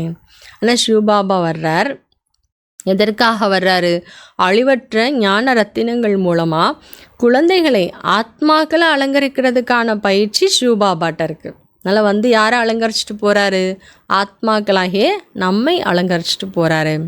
சிருஷ்டிக்கே ஆதி மத்தியாந்துக்கா ராஸ் சம்ஜாத்தே ஹே. சிருஷ்டியினுடைய 3 காலத்திற்கான ரகசியங்களை புரிய வைக்கிறாரு. शरीर तो अपवित्र ही है, इनको जब दूसरा नया शरीर मिलेगा तो पवित्र होंगे. शरीரம் இப்பொழுது அப்பவித்திரமாகத்தான் இருக்கிறது. இவரு கூட எப்போ புது சரீரம் கிடைக்குதோ அப்போ தூய்மையானதாக இருக்கும். ஆனால் இந்த நேரத்தில் பழைய உலகம் எல்லாமே அழியக்கூடியதாக இருக்கிறது. ஏ பி துனியாமே கிஸ்கோ பத்தா ஹி நஹி, தீரே தீரே மாலும் படையா. பாபாஸ்ரா இது கூட யாருக்கும் தெரியாது, உலகம் பழைய உலகமாக இருக்குது, அழிய போகுதுன்னு தெரியாமல் இந்த உலகத்தில் வாழ்ந்துட்டுருக்கிறாங்க. பாபாஸ்ரா கொஞ்சம் கொஞ்சமாக தெரிய ஆரம்பிச்சிரும். இப்போல்லாம் நல்லாவே தெரிய ஆரம்பிச்சிச்சு உலகம் அழிவை நோக்கி போயிட்டுருக்குதுன்னு. नई दुनिया की स्थापना और पुरानी दुनिया का विनाश, ये तो बाबा का ही काम है. बाबा ही आकर ब्रह्मा द्वारा प्रजा रच नई दुनिया की स्थापना कर रहे हैं. புது உலகத்தினுடைய ஸ்தாபனை, பழைய உலகத்தினுடைய அழிவு, இது பாபாவுடைய வேலை தான். பாபா வந்து பிரம்மா மூலமாக பிரஜைகளை படைக்கிறார். பிரஜைகள் மூலமாக புது உலகத்தை ஸ்தாபனை செய்கிறார். தும் நை துனியாமே ஹோ, பாபா கேட்குறார். இப்போ நீங்கள் புது உலகத்துலையா இருக்கீங்க? கிடையாது. நை துனியா ஸ்தாபன் ஹோத்தி ஹே, புது உலகம் உருவாகி கொண்டிருக்கிறது. तो ब्राह्मणों की चोटी भी ऊंच है, பிராமணர்களாகி நம்முடைய உச்சி குடும்பி கூட மிகவும் உயர்ந்தது. बाबा ने समझाया है, बाबा के सम्मुख आते हो तो पहले याद करना कि हम ईश्वर बाबा के सम्मुख जाते हैं. शिव बाबा तो निराकार है. பாபா புரிய வைக்கிறாரு, பாபாவுக்கு முன்னாடி எப்போ நம்ம வர்றோமோ அப்போ முதல்ல நம்ம நினைவு பண்ணோம், நான் ஈஸ்வரன் பாபாவுக்கு முன்னால் சென்றிருக்கின்றேன், நான் பாபாவுக்கு முன்னாடி இருக்கிறேன். ஆனால் அந்த சிவ பாபா நிராகாரமானவர். அப்போ அவருக்கு முன்னாடி எப்படி நம்ம போயிருக்கிறோம்? तो शरीर तो पतित हैं, शिव बाबा की याद में न रख कोई काम करते तो पाप लग जाता है. சரீரம் வந்து பதீத்தமானதாக இருக்கிறது. பாபா சொல்கிறாங்க, சிவ் பாபா நினைவில்லாமல் இந்த உலகத்தில் எந்த செயலும் செய்தாலும் அது பாவமாக ஆகிவிடும். ரொம்ப கவனிக்க வேண்டிய விஷயம் இது. ஹம் சிவ் பாபா கே பாஸ் ஜாத்தே ஹேன், நாம் சிவ் பாபா கிட்ட வர்றோம். फिर दूसरे जन्म में दूसरे संबंधी होंगे, वहाँ देवताओं की गोद में जाएंगे. இப்போ நம்ம சிவ பாபா கிட்ட வர்றோம், அவருடைய குழந்தையாக இருக்கிறோம். அடுத்த ஜென்மம் எடுத்தோன்னா அடுத்து நம்முடைய உறவுகள் எல்லாமே மாறி போயிடும். அதாவது தேவதா ஆத்மாக்களினுடைய மடியில் இருப்போம். ஏ ஈஸ்வரிய கோத் ஏக்கி பார் மில்தி ஹே, ஆனால் இந்த ஈஸ்வரனுடைய குழந்தை அவருடைய குழந்தையாக அவர்கிட்ட வளர்றது என்பது ஒரு முறை தான் நமக்கு கிடைக்கிறது. मुझसे कहते हैं, बाबा हम आपका हो चुका है. बहुत हैं जिन्होंने कभी देखा भी नहीं, बाहर में रखते हैं, लिखते हैं शिव बाबा हम आपकी गोद के बच्चे हो चुके हैं. நம்ம வாயினால் சொல்கிறோம், பாபா நான் உங்களுடையவராக ஆகிட்டேன். நிறைய பேர் அப்படி இருக்காங்க, பாபா தெரிஞ்சுக்கிட்டாங்க, ஆனால் பாபா ஒரு முறை கூட பார்க்கல, பந்தனத்தில் இருக்காங்க, வெளியில் இருக்கிறாங்க. ஆனாலும் பாபாவுக்கு லெட்டர் போடுறாங்க, பாபா நான் உங்களுடைய குழந்தையாகி உங்களுடைய மடியில் நான் வளர்ந்துட்டுருக்கேன், உங்கள் குழந்தையாக ஆகிட்டேன் அப்படின்னு பாபாவுக்கு எழுதுகிறாங்க. புத்திமே ஞான ஹே, ஏன்னா பாபா கொடுத்துள்ள ஞானம் புத்தியில் இருக்கு இல்லையா. ஆத்மா कहती है हम शिव बाबा के बन चुके हैं, நம்ம ஆத்மாக்கள் தான் சொல்கிறோம், நான் சிவ பாபாவுடையவராக ஆகிவிட்டேன். इनके पहले हम पतित की गोद में थे, भविष्य में पवित्र देवता की गोद में जाएंगे. ये जन्म दुर्लभ है. பாபாஸ்ரா முதல்ல நாம் தூய்மையற்றவங்களுடைய குழந்தையாக மடியில் இருந்தோம். எதிர்காலத்தில் நாம் தூய்மையான தேவத ஆத்மாக்களுக்கு குழந்தையாயிடுவோம். இந்த கடைசி ஜென்மம் என்பது ரொம்ப லாஸ்ட் ஜென்மம் ஆயிடுச்சு. ஆத்மாவும் தூய்மையற்றது, உலகமும் தூய்மையற்றது, சரீரமும் தூய்மையற்றது. அப்பேற்பட்ட பிறவிங்கிறது துர்லாபமாக இருக்கிறது. ஹீரே ஜெய்சே தும் யஹா சங்கம் பர் பன்தே ஹோ. ஆனால் பாபா என்ன பண்ணிட்டாரு, அந்த துர்லாபமான பிறவியிலிருந்து நமக்கு புது ஜென்மா கொடுத்துருக்கிறார். சங்கம் யுகத்தில் நம்ம இருக்கிறோம், வைரம் போன்று மாறிக்கொண்டிருக்கின்றோம். संगम युग कोई उस पानी के सागर और नदियों को नहीं कहा जाता है, रात दिन का फ़र्क है. பாபா சொல்கிறாங்க, சங்கம் யுகம் அப்படிங்கிறது சொல்லுவாங்களே, சங்கமம் சொல்லுவாங்க, கடலும் நதியும் சந்திக்கிறது சங்கமம் சொல்லுவாங்க. அந்த சங்கமத்தை பாபா சொல்லலை. அந்த சங்கமத்துக்கும் இந்த சங்கம யுகத்திற்கும் இரவுக்கும் பகலுக்குமான வித்தியாசம் இருக்குது. பிரம்மபுத்திரா படைத்தே படி நதி है जो सागर में मिलती हैं, नदियाँ जाकर सागर में पड़ती हैं. பிரம்மபுத்திரா நதி பெரியதிலும் பெரிய நதி, அது கடலில் போய் சங்கமமாயிடும், சந்திச்சிரும். நதிகள் கடலில் போய் சந்திக்குது, கடலில் போய் கலந்துருது. தும்பி சாகர் से निकली हुई ஞான் நதி हो. பாபா நமக்கு என்ன இன்னைக்கு சொமான் கொடுக்குறாங்க, நாம் கூட கடலிலிருந்து வெளிப்பட்ட ஞான நதிகள். உலகத்தில் நதி தான் கடலில் போய் கலக்கும், ஆனால் இங்கே கடல் வந்திருக்கிறார் நதிகளை சந்திக்கிறதுக்காக. அதனால் நாம் கடலிலிருந்து வெளிப்பட்ட ஞான நதிகள். ஞான் சாகர் शिव बाबा बड़ेते बड़ी नदी है ब्रह्मपुत्रा, इनका नाम है ब्रह्मा. सागर से इनका कितना मेल है. நமக்கு தெரியும் ஞான கடல் சிவபாபா. பெரியதிலும் பெரிய நதி பிரம்மபுத்திரா நதின்னு சொல்லப்பட்டிருக்கு. ஆனால் இவரோட பேர் என்ன? பிரம்மா. கடலோட இவருக்கு என்ன அது சந்திப்பு என்பது ஏற்படுது. சிவபாபா கடல், ஞான கடல் பிரம்மா அப்படிங்கிறவருடைய சரீரத்தில் என்ன ஆகிறார்? சந்திக்கிறார், அதாவது கலந்துடுறாரு. ஆனால் நமக்கு தெரியும் நதிகள் எங்கேருந்து வெளிப்படுது, எங்கேருந்து புறப்படுது நமக்கு தெரியும். சாகர் செய்கி நிகழ்த்தி சாகர்மே படுத்தி. பொதுவாக உலகத்தில் என்ன பண்ணுது? நதிகள் என்பது கடல்லேருந்து ரெடி ஆகுதுன்னு சொல்லப்பட்டிருக்கிறது. கடல்லேருந்து நீராவியாகி மேகங்களாக மழையாக பொழிந்து நதிகளாக திரும்ப கடல்லையே கலந்துருது. सागर से मीठा पानी खींचते हैं, सागर के बच्चे फिर सागर में जाकर मिलते हैं, तुम भी ज्ञान सागर से निकली हो, फिर सब वहाँ चले जाएंगे जहाँ वहाँ वो रखते हैं, वहाँ तुम आत्माएं भी रखती हो. பாபா சொல்கிறாங்க, கடலிலிருந்து இனிமையான தண்ணீராக இழுக்கப்பட்டு திரும்ப கடலினுடைய குழந்தையாக கடல்லையே போய் கலந்துருது நதிகள். இதே போல் நாம் கூட ஞான கடல்லிருந்து வெளிப்பட்ட குழந்தைகள். நம்ம எல்லாரும் திரும்ப பாபா எங்கே இருக்கிறாரோ அங்கே போய் சேர்ந்துருவோம்.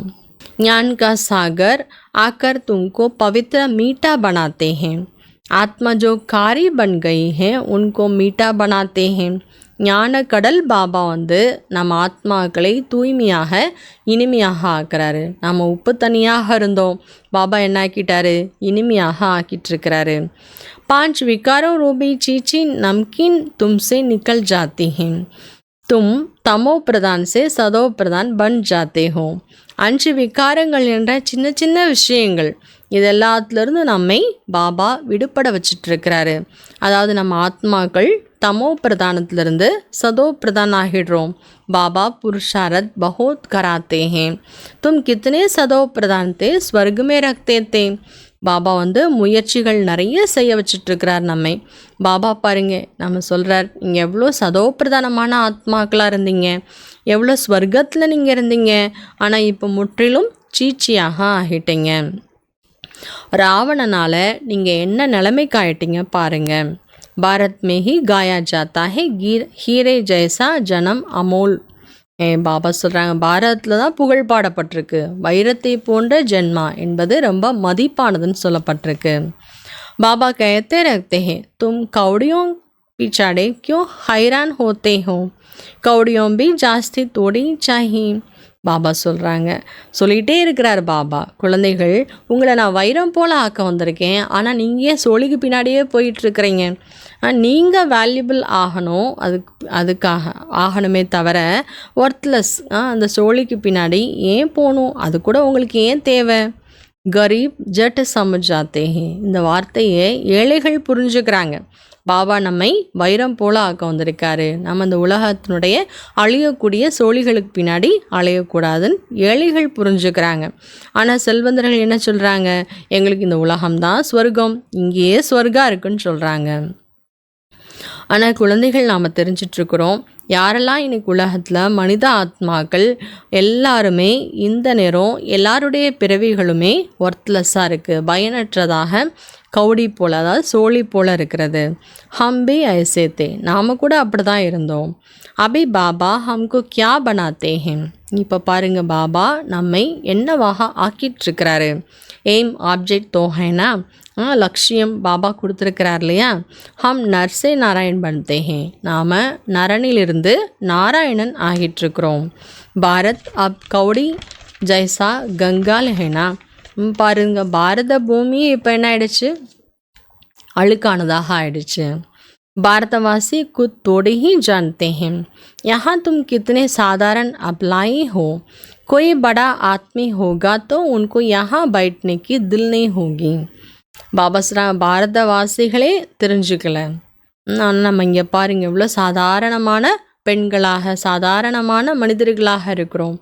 பாபாவுடைய குழந்தைகள் சாதாரணமானவங்க தான். யாரோ பெரிய பெரிய மனிதர்கள் செல்வந்தர்கள் இருக்காங்கன்னா அவங்களுக்கு இங்கே உட்கார்றதுக்கெலாம் மனம் விரும்புறது கிடையாது. जहाँ बड़े बड़े आदमी सन्यासी गुरु आदि लोग होंगे वहाँ ही बड़ी बड़ी सभाओं में जाएंगे. எங்கே பெரிய பெரிய மனிதர்கள், சன்னியாசிகள், குருமார்கள் இருப்பாங்க இல்லையா, அவங்கக்கிட்ட தான் பெரிய பெரிய சபைகள், கூட்டங்கள்லாம் நடக்கும். அங்கே தான் அவங்களாம் போவாங்க. பாபா பி கஹ்தே ஹே மே கரீப் நிவாசு ஹூம். பாபா என்ன சொல்லிட்டார், நான் ஏழை பங்காளனாகத்தான் வந்திருக்கிறேன். கஹ்தே ஹே பகவான் கரீபோं की ரக்ஷா करते हैं. சொல்லுவாங்க இல்லையா, பகவான் ஏழைகளுக்கு பாதுகாப்பு கொடுப்பான்னு சொல்லியிருக்கிறாங்க. இப்போ பகவான் ஏழை பங்காளனாக வந்திருக்கிறார். அவர்கிட்ட வந்திருக்கக்கூடிய குழந்தைகள் கூட ஏழையானவர்கள் தான். நாம் தெரிஞ்சிட்ருக்குறோம், ஆனால் நம்ம எவ்வளோ செல்வந்தர்களாக இருந்தோம். இப்போ மீண்டும் பாபா நம்மை செல்வந்தராக ஆக்கிட்டுருக்கிறாரு. பாபா லிக்தே பி ஹே தும் பத்மா பதம் பதி பன்தே ஹோ, वहाँ पर मारा मारी नहीं होती है. यहाँ तो देखो पैसा के पीछे कितनी मारा मारी है, रिश्वत कितनी मिलती है. பாபா சொல்கிறாங்க. பாபா கூட குழந்தைகளுக்கு எழுதுவார் லெட்டரில், குழந்தையே நீ பத்மா பதம் பதி ஆகிட்டுருக்க, பல கோடி மடங்கு செல்வந்தராக ஆகிட்டுருக்கீங்க. அப்படி செல்வந்தராயிடுவீங்க. அங்கே செல்வத்துக்குன்னு எந்த விதமான சண்டை சச்சரவுகள், குழப்பங்கள் எதுவுமே இருக்காது. அவ்வளோ பெரிய செல்வந்தராயிட்ருக்கிறீங்க. ஆனால் இந்த உலகத்தில் பாருங்கள், பைசா பின்னாடி எவ்வளோ சண்டை சச்சரவுகள், எவ்வளோ அந்த இன்ட்ரெஸ்ட் வட்டிலாம் கூட போடுறாங்க. पैसा तो मनुष्यों को चाहिए ना. तुम बच्चे जानते हो बाबा हमारा खजाना भरपूर कर देते हैं. மனிதர்களுக்கு பைசா வேணும் தான் இல்லையா, அதனால் அதுக்கு பின்னாடி எவ்வளோ குழப்பங்கள் எல்லாமே இருக்குது. ஆனால் நாம் தெரிஞ்சிட்ருக்கோம், பாபா நம்முடைய பொக்கிஷங்களை நிறைச்சிட்ருக்கிறாரு. அரை கல்பத்திற்கு எவ்வளோ வேணுமோ, 2500 வருஷத்துக்கு வேண்டிய செல்வத்தை இப்போ பாபாட்டந்து எடுத்துக்கங்க. பரந்து பூரா பூரா புருஷாரத் கரோ. ஆனால் அதற்காக முழுமையாக முயற்சி பண்ணணும். கஃப்லத் நஹி கரோ, கவனக்குறைவாக இருக்கக்கூடாது. கஹா ஜாத்தா ஹேனா ஃபாலோ ஃபாதர், ஃபாதருக்கு ஃபாலோ கரோ தோ ஏ ஜாக்கர் பனேங்கே. பாபா சொல்கிறாங்க, சொல்லப்பட்டிருக்கலையா, தந்தையை பின்பற்றுங்கள். அப்போது நம்ம நரன்லேருந்து நாராயணன், நாரியிலிருந்து லக்ஷ்மியாக ஆகிடுவோம். எவ்வளோ பெரிய எக்ஸாம். इसमें ज़रा भी गफलत नहीं करनी चाहिए. பாபா ஸ்ரீமத் தேத்தே ஹே, ஃபிர் உஸ் பர் சல்னா ஹே. இதில் துளி கூட நம்ம கவனக்குறைவாக இருக்கக்கூடாது. ஏன்னா ரொம்ப பெரிய எக்ஸாம். நரலேருந்து நாராயணன் ஆகிறது, நாரிலேருந்து லக்ஷ்மி ஆகிறதுனா எவ்வளோ பெரிய பரீட்சை. அப்போ எவ்வளோ கவனமாக இருக்கணும். பாபா என்ன ஸ்ரீமத் கொடுக்குறாரு அதன்படி நாம் நடக்கணும். காய்தே கானூன்கா உல்லங்கன் நஹி கர்னா. எந்த விதமான நியமங்கள் இதுக்கெலாம் நாம் அவமதிக்கக்கூடாது. ஸ்ரீமத் से ही तुम श्री बनते हो, मंजिल बहुत बड़ी है. ஸ்ரீமத்தால் தான் நாம் சிரேஷ்டமானவர்கள், ஸ்ரீயாக ஆகிறோம். எவ்வளோ பெரிய லட்சியத்தை பாபா கொடுத்துருக்கிறாரு. தன்னுடைய கணக்கு வழக்குகளை டெய்லி பார்க்கணும். தான் கணக்கு பாபாட்ட டெய்லி கொடுக்கணும். கமாய் கியா நுக்ஷான் கியா, லாபத்தை அடைஞ்சோமா இல்லை நஷ்டத்தை அடைஞ்சோமா என்று கணக்கு வழக்குகள் டெய்லி பார்க்கணும். பாபாவுக்கு கித்தனா யாद किया, कितनों को रास्ता बताया, अंधों की लाठी तुम होना. பாபா எவ்வளோ நேரம் நினைவு பண்ணோம், எவ்வளோ பேருக்கு வழிகாட்டியிருக்கிறோம். ஏன்னா வழி தெரியாதவங்களுக்கு நாம தான் வழிகாட்டிகள், ஊன்றுகோள்கள். தும்கோ ஞான் கா தீஸ்ரா நேத்திரம் மில்தா ஹை. நமக்கு ஞானத்தினுடைய 3வது கண் என்பது கிடச்சிருக்கிறது. இப்போ நாம் தான் மற்ற ஆத்மாக்களுக்கு வழிகாட்டணும். अच्छा நல்லது. मीठे मीठे सिखलते बच्चों प्रति माता पिता बाप दादा का याद प्यार और गुड मॉर्निंग. रूहानी बाप की रूहानी बच्चों को नमस्ते. रूहानी बच्चों की रूहानी बाप को नमस्ते. धारणा के लिए मुख्य सार. தாரணைக்காக முக்கியமான விஷயங்கள். பாபா இன்னைக்கு முரளியில் எவ்வளோ விஷயங்கள் சொல்லியிருக்கிறாரு. ஆத்மாவை பற்றி விஷயங்கள், பாபா பற்றி விஷயங்கள். फर्स्ट पॉइंट, जैसा बाबा मीठा है ऐसा मीठा बन सबको सुख देना. कोई भी अकर्तव्य कार्य नहीं करना है. எவ்வாறு பாபா இனிமையானவராக இருக்கின்றார் அதேபோல் இனிமையானவராகி அனைவருக்கும் சுகம் கொடுக்க வேண்டும். எந்த விதமான கடமைகளுக்கு புறம்பான காரியங்கள் செய்ய வேண்டாம். உத்தமத்திலும் உத்தமமான நன்மைக்கான காரியங்கள் தான் செய்ய வேண்டும். செகண்ட் பாயிண்ட்டு, கௌடியோं के पिछाड़ी हैरान नहीं होना. पुरुषार्थ कर अपना जीवन हीरे जैसा बनानी है, गफलत नहीं करनी है. சோழிகளுக்கு பின்னால் குழப்பத்தில் செல்ல வேண்டாம். முயற்சி செய்து நம்முடைய வாழ்க்கையவே வைரம் போல உருவாக்கிக்கணும். இதில் கவனக்குறைவு இருக்கவே கூடாது. वरदान निक्षय रूपी पाव को अचल रखने वाले सदा निक्षय बुद्धि निश्चिंत भव. வரதானம் நம்பிக்கை என்ற கால்களை உறுதியாக வைத்து கொள்ளக்கூடிய சதா நம்பிக்கை புத்தியுடையவர் கவலையற்றவர் ஆகுங்கள். நம்பிக்கைங்கிற கால்களை ஸ்ட்ராங் உறுதியாக வைத்து கொள்ளக்கூடிய நம்பிக்கை புத்தியுடையவர் கவலையற்றவர் ஆகுங்கள். सबसे बड़ी बीमारी है चिंता. इसकी दवाई डॉक्टर के पास भी नहीं है. பாபா அழகா சொல்கிறார், எல்லாத்தையும் விட பெரிய நோய் கவலை தான். அதற்கான மெடிசன் எந்த டாக்டர்கிட்டையும் கிடையாது. चिंता वाले जितना ही प्राप्ति के पीछे दौड़ते हैं उतना प्राप्ति आगे दौड़ लगाती हैं. इसलिए निश्चय के पाँव सदा अचल रहें. பாபா சொல்கிறாங்க, கவலைப்படக்கூடியவங்க எவ்வளோதான் பிராப்திகளை தேடி பிராப்தி வேணும், அது வேணும், இது வேணும்னு பின்னாடி ஓடிக்கிட்டே இருக்காங்க, அவங்கள பார்த்து பிராப்திகள் இன்னும் ஃபாஸ்ட்டாக முன்னாடி ஓடிக்கிட்டே இருக்குமா. அதனால் நம்பிக்கைங்கிற காலை சதா ஸ்ட்ராங்காக வச்சுக்கோங்க. சதா ஏக்கு பல் ஏக்கு பரோசா. ஏ பாவ் அச்சல் ஹே தோ விஜய் நிக்ஷித் ஹே. சதா ஒரே பலம் ஒரே நம்பிக்கை.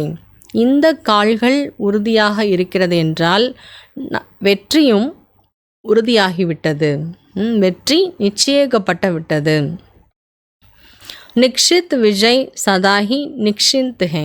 நமக்கு வெற்றி ஏற்கனவே ஃபிக்ஸடாக இருக்குது, வெற்றி நிச்சயிக்கப்பட்டது அப்படின்னா நம்ம எதுக்கு இதை பற்றி கவலைப்பட போகிறோம், நிச்சயந்தாக இருக்கலாம். அதற்காக பாபா என்ன சொல்லியிருக்கிறார், ஒரே பலம் ஒரே நம்பிக்கை என்ற கால்களை ஸ்ட்ராங்காக வச்சிட்டோன்னா நம்ம வெற்றியை பற்றி கூட கிடைக்குமா கிடைக்காதெல்லாம் கவலைப்பட வேண்டியதே கிடையாது. माया निक्षय रूपी पाँव को हिलाने के लिए ही भिन्न भिन्न रूप से आती है, लेकिन माया हिल जाए. आपका निक्षय रूपी पाँव ना हिले तो निश्चिंत रहने का वरदान मिल जाएगा. பாபா ரொம்ப அழகாக சொல்கிறார், மாயா நம்பிக்கைங்கிற காலை தான் ஆட்டுறதுக்காக வரும். நம்முடைய நம்பிக்கையை தான் ஆட்டி பார்க்கலாம் அப்படிங்கிறதுக்காக ஒரு ரூபம் 2 ரூபம் இல்லை, வேறு வேறு ரூபத்தெலாம் எடுத்து வரும். ஆனால் நம்ம ஸ்ட்ராங்காக இருக்கணும், மாயா ஆடி போயிடணும். அப்படி யார் மாயாவே ஆட்டிடுறாங்க. அவங்களுடைய நம்பிக்கைங்கிற கால் ஆடவே இல்லை, ஆனால் அவங்கள ஆட்ட வந்த மாயா ஆடி போயிடுதுன்னா அவங்களுக்கு பாபா என்ன வரதானம் கொடுத்துட்டார், கவலையற்றவராக இருப்பதற்கான வரதானங்களை கொடுத்துட்றாரு. பாபா கவலை தான் ரொம்ப பெரிய நோய், அதுலேருந்து விடுபடணும்னா நம்பிக்கை இருக்கணும். ஸ்லோகன் हरे की विशेषता को देखते जाओ तो विशेष आत्मा बन जाएंगे. ஒவ்வொருத்தருடைய விசேஷத்தாக்களையும் சிறப்பு தன்மைகளையும் பார்த்து கொண்டே செல்லுங்கள், அப்போது நீங்களே விசேஷ ஆத்மா ஆகிவிடுவீர்கள். இன்றைக்கான பாபாவினுடைய அவ்யக்த இஷாரா. இந்த மாதம் பாபா என்ன சொல்லியிருக்கிறார், பரமாத்மாவனுடைய அன்பின் அனுபவியாக ஆகணும், சஹஜ யோகியாக ஆக வேண்டும். அதற்காக பாபாவினுடைய அவ்யக்த தூண்டுதல், आप गोप गोपियों की चरित्र गाए हुए हैं, बाप से सर्व संबंधों का सुख लेना और मगन रहना अथवा सर्व संबंधों के लव में लवलीन रहना. நாம் கோப கோபிகளுடைய சரித்திரங்கள் வாழ்க்கை வரலாறுலாம் பாடியிருக்கிறோம்.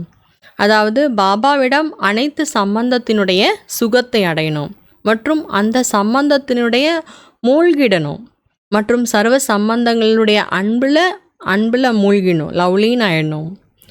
जब कोई अधिक स्नेह से मिलते हैं तो उस समय स्नेह के मिलन यही शब्द होते हैं कि एक दूसरे में समा गए या दोनों मिलकर एक हो गए. எப்போ யார் ரொம்ப அன்பானவங்க ரொம்ப அன்பானவங்க ஒருத்தருக்கு ஒருத்தர் சந்திக்கும் போது என்ன சொல்லுவாங்க, இவங்க 2 பேர் இல்லை ஒருத்தராகவே ஆயிட்டாங்க, ஒருத்தருக்கு ஒருத்தர் ஒருத்தருடைய அன்பில் மூழ்கிட்டாங்க, அதனால் 2 பேர் ஒருத்தர் ஆயிட்டாங்கன்னு சொல்லுவாங்க. तो बाबा के स्नेह में समा गई அர்த்தாத் பாபா கா ஸ்வரூப் ஹோ கயே. அப்போ நம்ம அவ்வளோ பாபாவை அன்பாக நினைக்கிறோம், அந்த அன்பில் மூழ்கிறோம் அப்படின்னா நாம் பாபாவினுடைய ஸ்வரூபமாக ஆகிவிடுவோம்.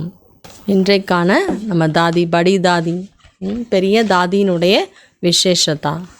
शुभ भावना द्वारा संकटन को एक सूत्र में पिरानों की शक्ति।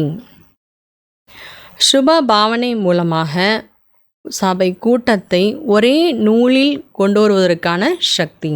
தாதியினுடைய விசேஷத்தா என்ன? சுப பாவனை வைத்து நிறைய ஆத்மாக்களை ஒரே நூலில் கோர்த்துட்டாங்க. அதற்கான சக்தி பற்றி சொல்லப்பட்டிருக்கிறது. दादी जी ने शुभ भावना द्वारा पूरे संकटन को एक सूत्र में पिरोया है, संकटन में चलने की विधि सिखाई। दादी जी कहती हैं संकटन में भाव स्वतः होंगे ही हैं। कई बार आपस में विचार भी नहीं मिलते, लेकिन लक्ष्य रखो कि मुझे हर एक की अच्छाई देखना है। தாதிஜி சுப பாவனை மூலமாக நிறைய ஆத்மாக்கள் கூட்டத்தை ஒரே நூலில் கட்டிட்டாங்க, கொண்டு வந்துட்டாங்க. இப்போ கூட்டத்தில் நம்ம எல்லாரோடைய சேர்ந்து நடப்பதற்கான விதியும் நமக்கு தாதி கற்றுக் கொடுத்தாங்க. தாதியினுடைய எப்போவுமே தாதி சொல்லுவாங்க, நிறைய பேரோட சேர்ந்து ஒரு கூட்டத்தில் சபையில் இருக்கும் பொழுது சுபாவங்கள் எல்லாமே இருக்க தான் செய்யும். நிறைய முறை நாம் சந்திக்கும் பொழுது ஒருத்தருக்கு ஒருத்தர் கருத்துக்கள் ஒத்து போகிறதில்ல, கருத்துக்களை நம்ம ஒத்து போகிறது கிடையாது. ஆனால் லட்சியம் வைக்கணும். நான் ஒவ்வொரு ஆத்மாவினுடைய நல்லதை மட்டும்தான் பார்க்க வேண்டும் என்பதை தாதி கற்றுக் கொடுத்தாங்க. இதான் விதி, எல்லா ஆத்மாக்களையும் ஒரே நூலில் கோர்ப்பதற்கான விதி. அச்சாய் தேக்கர் பாத் கரோம். யார் எப்பேற்பட்ட கருத்துக்கள் உடையவங்களாக இருந்தாலும் கூட நல்லதை பார்த்து பேசுங்க. அச்சாய் தேக்கேங்கே தோ புராய் ஆப்பே ஹி கதம் ஹோ ஜாயேகா. நல்லதை பார்த்தோம் அப்படின்னா கெட்டது தானாகவே அழிஞ்சு போயிடும். இப்போ எல்லாருக்காகவும் சுப பாவனா வைங்க மற்றும் சுப காமனா கண்டிப்பாக பூர்த்தியாக ஆகிவிடும். சுப பாவனா வச்சோன்னா நம்முடைய சுப விருப்பங்கள் தானாகவே பூர்த்தி அடைஞ்சிரும். யாராவது நீங்கள் சொல்கிறத கேட்கலையா, ஏற்றுக்கொள்ளையா, விட்டுடுங்க. நேரத்தின்படி தானாகவே அவங்க புரிஞ்சுக்குவாங்க. இப்படி ஒரு விசேஷத்தை அவள் கடைபிடித்து தான் தாதி நம்ம எல்லாரையுமே இன்றைக்கி ஒரே நூலில் கோர்த்து வச்சுருக்கிறாங்க. இன்றைய நாளிற்கான सोमान प्रैक्टिस। सदा ये सोमान याद रहे कि मैं मास्टर सर्वशक्तिवान हूँ। இன்றைக்கி நம்ம கடைபிடிக்க வேண்டிய குணம் மற்றும் சக்தி என்ன? சதா இந்த சொமான இருக்கணும், நான் மாஸ்டர் சர்வசக்திவான். சக்தி, நான் ஒரு பிரகாசிக்கக்கூடிய சக்தியின் ஒளியாக இருக்கின்றேன். சர்வசக்திவான் பாபாவிடமிருந்து சர்வசக்திகளை அடைந்து நான் மாஸ்டர் சர்வசக்திவானாக ஆகிக் கொண்டிருக்கின்றேன். ஆத்மவாகி எனக்குள் சர்வசக்திகளினுடைய கிரணங்கள் எனக்குள் இருந்து வெளிப்பட்டு தூர வரைக்கும் பரவிக்கொண்டே இருக்கின்றது.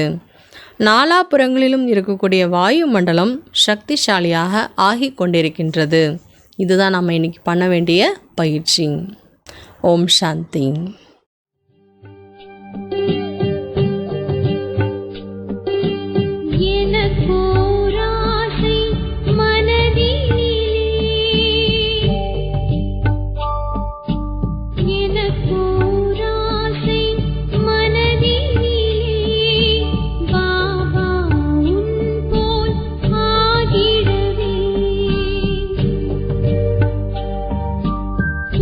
के